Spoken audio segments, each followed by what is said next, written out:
Bienvenue sur ce résumé de Conversation cruciale, les outils pour réussir quand l'enjeu est de taille, de Kerry Patterson, Joseph Grenny, Ron Macmillan et Al Switzer. Découvrons ensemble ce joyau. Point clé 1. La communication façonne votre vie.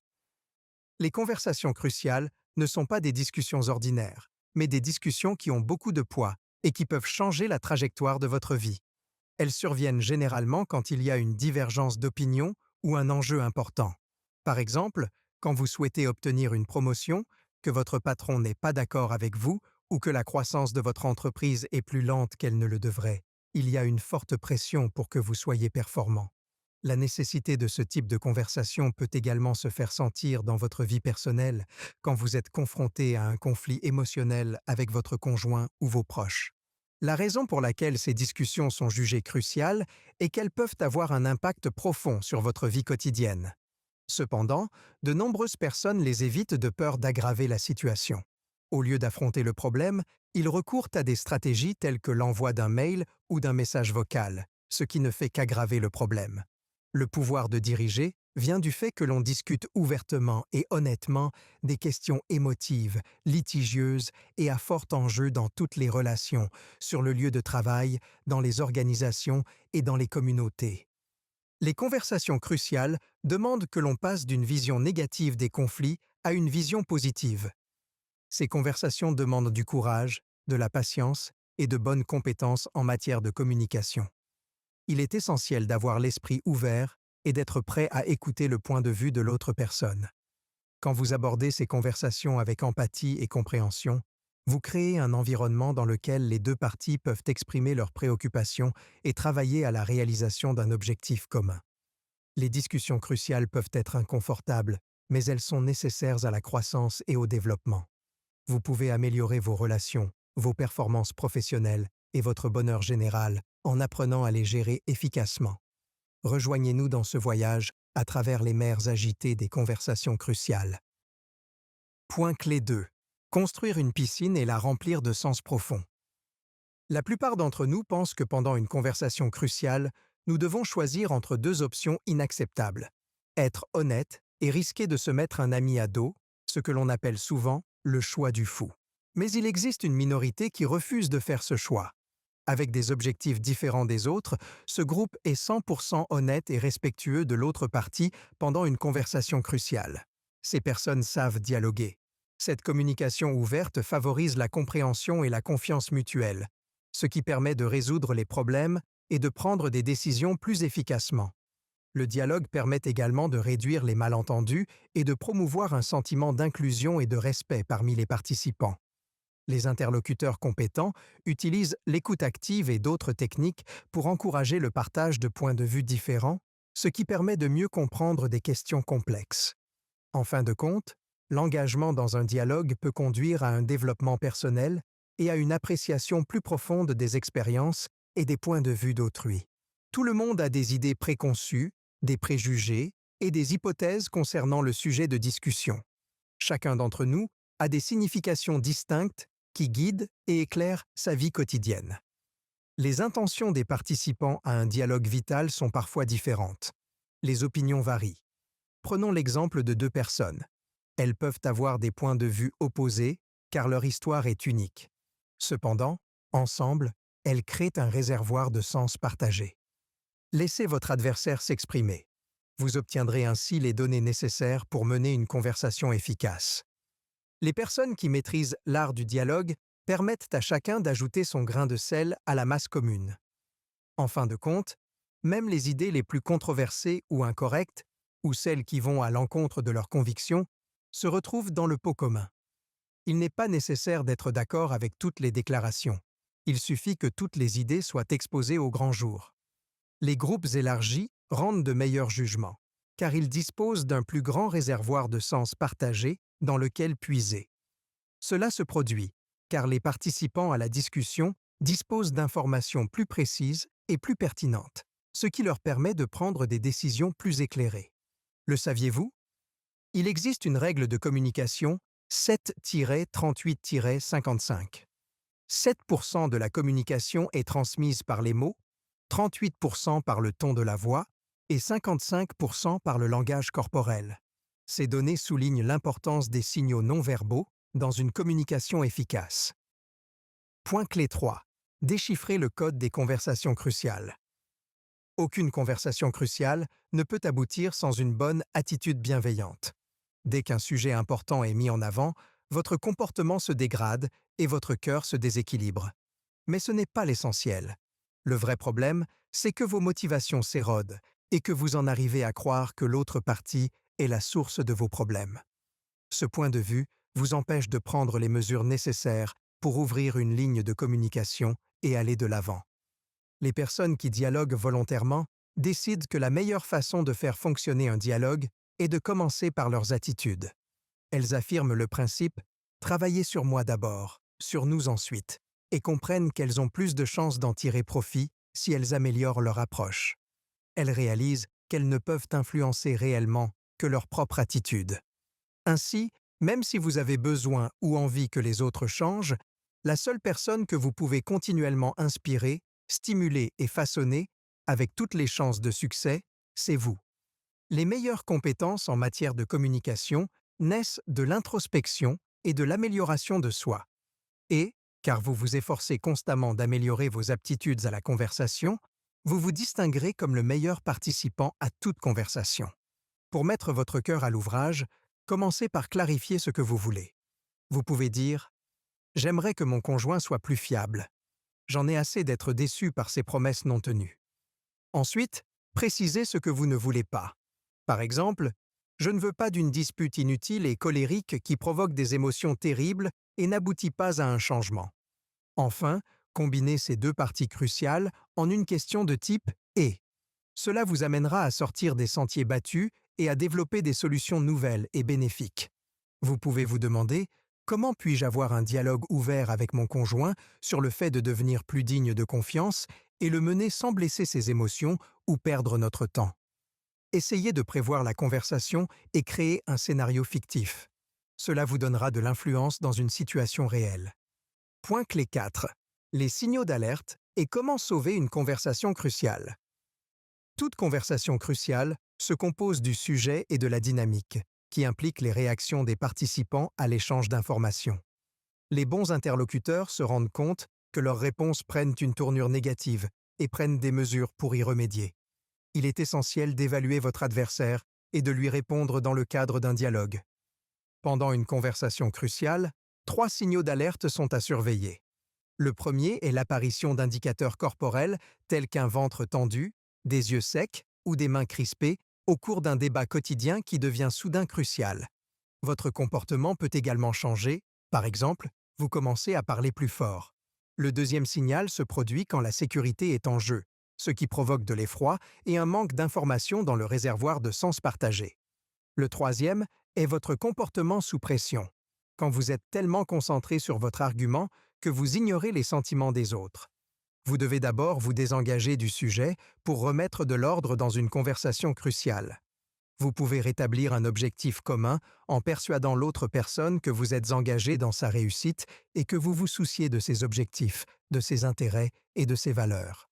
Ensuite, rétablissez le respect mutuel en rassurant les autres participants sur l'estime que vous leur portez. Si la rupture de la communication est de votre fait, présentez des excuses sincères. Des excuses sincères peuvent rapidement rétablir la confiance et le calme dans une situation tendue. Comprendre et gérer les signaux non verbaux et les réactions émotionnelles est essentiel pour une communication réussie et la résolution des conflits. Ensuite, résolvez la confusion initiale à l'aide d'un contraste. Vous pouvez rétablir la confiance en soulignant les différences et en encourageant les participants à reprendre la discussion sur un pied d'égalité. Utilisez un contraste, ne pas faire faire, pour dissiper les rumeurs selon lesquelles vous ne vous souciez pas de quelqu'un ou que vous lui cherchez des noises. Je ne voulais pas que vous pensiez que vos efforts étaient inutiles ou que je ne voulais pas en parler au directeur général, c'est la partie « ne pas faire ». Je pense que votre travail a été tout à fait spectaculaire. La partie « faire » est un excellent exemple d'énoncé contrasté. Le respect est comme l'air. Tant qu'il est présent, personne n'y pense. Mais si vous l'enlevez, les gens ne pensent plus qu'à ça. Ron Macmillan. Ces étapes essentielles et directes peuvent permettre d'améliorer une discussion importante qui a mal tourné. N'oubliez pas que la communication peut rapidement déraper, mais que vous pouvez vous en remettre. En vous désengageant du sujet, en rétablissant un objectif commun, en rétablissant le respect mutuel, en vous excusant le cas échéant et en utilisant le contraste pour expliquer vos objectifs, vous pouvez rapidement remettre de l'ordre dans le débat et remettre la discussion sur les rails. Point clé 5. Les émotions sont le moteur de votre vie. Utilisez-les à bon escient. Nos émotions jouent un rôle essentiel dans notre vie quotidienne. Elles modifient donc notre rapport à l'autre et à nous-mêmes. Néanmoins, il faut garder à l'esprit que les sentiments ne sont pas le fruit du hasard. Nous les créons. C'est important, car cela implique que nos réactions aux événements relèvent entièrement de notre sphère d'influence. La conclusion de la conversation dépend de la réponse de l'auditeur. Beaucoup d'entre nous réagissent d'abord en fonction de leurs sentiments plutôt que d'examiner tous les choix possibles. Nous ne remettons rien en question et ne modifions rien. Quand nous nous laissons dominer par nos émotions, nous causons des problèmes. Dans le feu de l'action, nous faisons souvent de mauvais jugements ou disons des choses que nous risquons de regretter plus tard. Pour maîtriser le dialogue, nous devons apprendre à agir sur nos sentiments, à les évaluer et à les modifier. Vous pouvez améliorer vos conversations et vos résultats en remplaçant les émotions négatives par des émotions positives et en portant de meilleurs jugements dans le présent. Nous pouvons traverser cette période de confusion en nous racontant une histoire heureuse pour nous aider à faire face. Tout ce que nous voyons et entendons aura plus de sens si nous interprétons les événements à travers le prisme d'un récit festif. Il est également essentiel d'accorder toute l'attention nécessaire aux données que nous recueillons. Cela nous permettra d'éviter les jugements hâtifs fondés sur nos émotions. Ne jugez pas les autres sur la base de sentiments subjectifs. Essayez de vous mettre à leur place. Il est essentiel de maîtriser nos émotions quand nous nous engageons avec d'autres personnes. Nous devrions plutôt essayer de voir les choses de leur point de vue. Imaginons que nous essayons de demander des explications à un collègue, mais que nous n'obtenons qu'une brève réponse. Notre cerveau va alors automatiquement essayer de construire une histoire entre les lignes, du genre « peut-être qu'il essaie de se venger de moi, car… » Il s'ensuit une montée d'adrénaline, de la colère et une réaction violente. Dans cette phase de transition, si nous nous racontons une autre histoire, comme « peut-être qu'il a simplement passé une mauvaise journée », nous pouvons orienter la discussion dans une direction plus favorable. Cela nous permet de contrôler nos émotions et de réagir de manière plus rationnelle. La conclusion de la conversation dépend de la façon dont nous réagissons aux circonstances. Point clé 6. La méthode STATE pour un succès de communication inégalé. S'exprimer de manière persuasive est une compétence essentielle pour réussir des conversations cruciales. L'acronyme STATE décrit les 5 compétences essentielles que vous devez acquérir pour parler efficacement. La première consiste à partager, share, vos faits. Concentrez-vous sur les faits seulement. J'ai trouvé une facture sur la carte de crédit de mon mari. Il y a probablement une raison valable à cela. Ne tirez pas de conclusions hâtives. Peut-être a-t-il une liaison? Et ne laissez pas vos émotions. Je suis tellement furieuse contre lui en ce moment. S'immiscer dans la conversation. Se concentrer sur les faits seulement est bénéfique pour toutes les parties, car ils ne sont pas controversés et sont plus convaincants que les significations subjectives. La seconde consiste à raconter, telle, votre histoire. Votre histoire contribuera à étoffer les faits pour que les implications des informations que vous partagez soient évidentes pour tous. Par exemple, dire à un collègue que vous avez trouvé par hasard le logiciel de l'entreprise dans son sac est un fait et ne dit rien de plus. En revanche, racontez à votre collègue que l'entreprise ne s'attend pas à ce que son logiciel, d'une valeur de plusieurs millions de dollars, quitte ses locaux en raison du risque de vol intellectuel, en dit beaucoup plus sur la gravité de la situation. La troisième consiste à demander, ask, le point de vue de l'autre personne. Donnez à l'autre partie l'occasion de partager ses faits et son histoire. Continuez à élargir le réservoir de sens partagé. S'exprimer avec précaution, talking tentatively, est la quatrième composante. Son principal intérêt est d'atténuer les aspérités de la conversation. Présentez votre histoire telle qu'elle est, une histoire, et ne la déguisez pas en faits avérés. Des phrases telles que « vous n'étiez peut-être pas au courant » et « à mon avis, seront les plus utiles. Enfin, il faut encourager l'examen des hypothèses, encourage testing. Quand vous invitez l'autre personne à partager son histoire, faites-le avec courtoisie. Faites-lui comprendre que ses idées sont les bienvenues, même si elles sont controversées. Créez une atmosphère décontractée dans laquelle la sécurité s'épanouit. Accueillez les opinions divergentes et faites-vous l'avocat du diable. Faites-le jusqu'à ce que le motif de la conversation devienne évident. La communication n'est pas linéaire.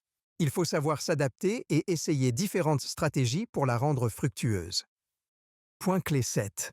Permettre à l'autre personne d'utiliser la méthode STATE pour ses opinions. Les contributions de l'autre personne au réservoir de connaissances communs sont nécessaires pour des conversations productives et cruciales. Il est essentiel d'établir la confiance et de fournir un environnement sûr dans lequel ils peuvent se sentir à l'aise pour discuter de questions sensibles. Il est également essentiel de faire preuve d'ouverture, d'intérêt et de patience dans votre approche. Poser des questions ouvertes et permettre des réponses libres est une excellente approche pour lancer la discussion. Des questions telles que « Que se passe-t-il » ? J'ai hâte de connaître votre point de vue sur la question et « Dites-moi tout ce que vous savez » peuvent être utiles. Une autre méthode utile consiste à refléter les sentiments de l'autre personne pour les confirmer. Quand le ton de la voix ou le langage corporel d'une personne ne correspond pas à ce qu'elle dit, il peut en résulter des malentendus et de la confusion. Cependant, vous pouvez les refléter et les rapprocher de vous en montrant que vous comprenez et partagez leurs sentiments. Vous pouvez renforcer l'empathie et le sentiment de sécurité en montrant que vous êtes prêt à les accepter sans porter de jugement de valeur et que vous êtes disposé à écouter ce qu'ils disent. Répéter ce que l'autre personne a dit indique que vous êtes attentif et que vous accordez de l'importance à ses paroles. Vous paraphrasez quand vous montrez que vous avez entendu quelqu'un et que vous essayez de comprendre son point de vue en reformulant ses propos dans votre langage. Respectez l'autre personne et laissez-la s'exprimer. Toutefois, n'oubliez pas votre position et défendez vos intérêts. Enfin, si vous constatez que l'autre personne est réticente à s'ouvrir, il peut être utile d'amorcer son récit. Des questions complémentaires telles que « Pouvez-vous m'en dire plus à ce sujet ?» ou « Que pouvez-vous me dire d'autre ?»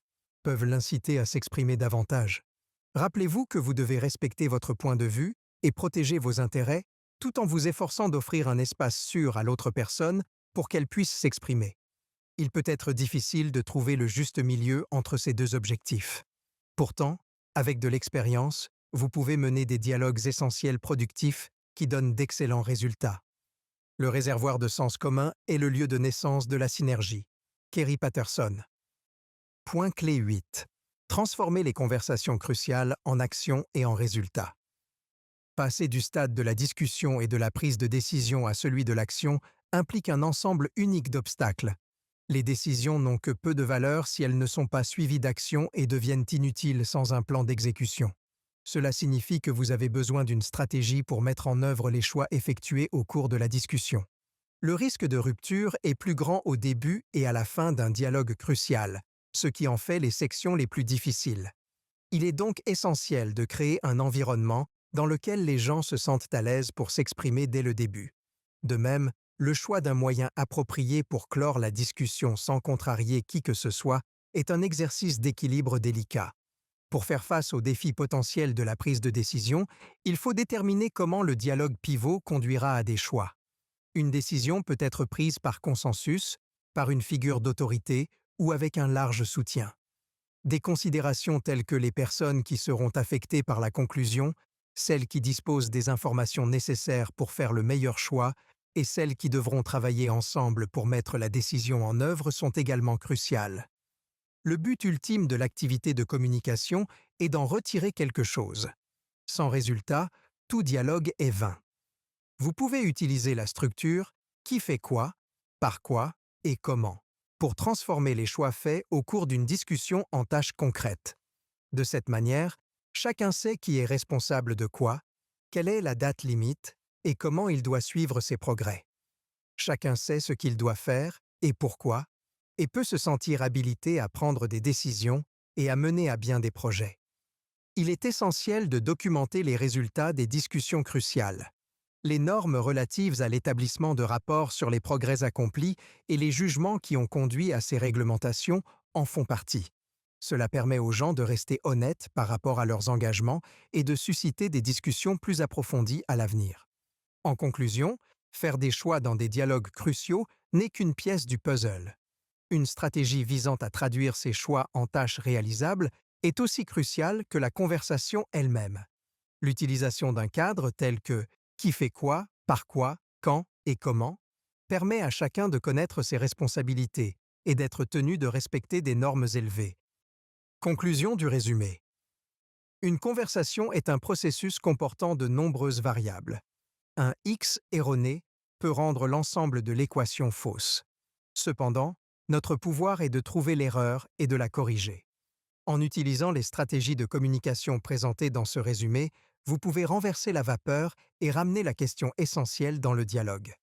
Quand vous connaissez le cadre STATE, vous pourrez mener efficacement toute discussion critique sur votre lieu de travail et dans votre vie personnelle. Il est essentiel de se rappeler que vous pouvez ramener à la normale même les situations les plus désastreuses si vous savez quoi et comment faire. Expliquez ce que vous savez, donnez plus de détails sur vos antécédents et donnez à l'autre personne le temps d'expliquer son point de vue sans l'interrompre. Et surtout, ne vous précipitez pas. Chaque personne est unique et a des approches différentes pour expliquer les choses. Utilisez ce temps pour analyser ce qui a été dit et réagir en conséquence. Cependant, ne laissez pas vos émotions prendre le dessus. Garder la tête froide est la meilleure façon de gérer la discussion. N'oubliez pas non plus qu'une conversation sans résultat est inutile. Ne perdez pas votre temps, ni celui des autres, à bavarder. Créez un environnement sûr pour un dialogue fructueux et n'oubliez pas d'utiliser le cadre qui fait quoi, par quoi et comment pour vous aider à mener les choses à bien. La communication est plus qu'un simple échange de mots. C'est un art, et nous savons tous qu'être un bon artiste demande beaucoup d'efforts et d'engagement. Essayez ce qui suit. Pour améliorer la qualité d'une conversation, examinez-la. Commencez par des questions comme: comment remarquez-vous qu'une discussion informelle devient cruciale au travail, avec des amis et à la maison? Pouvez-vous préciser? Quelle est votre approche des conversations cruciales? Pouvez-vous décrire cette stratégie à un ami et obtenir son approbation? Pourquoi l'honnêteté, l'ouverture et l'empathie sont-elles essentielles dans les conversations cruciales? Si ces capacités ne sont pas utilisées, pourquoi les conversations cruciales échouent-elles? C'est tout pour l'instant. D'autres résumés passionnants sont à portée de clic.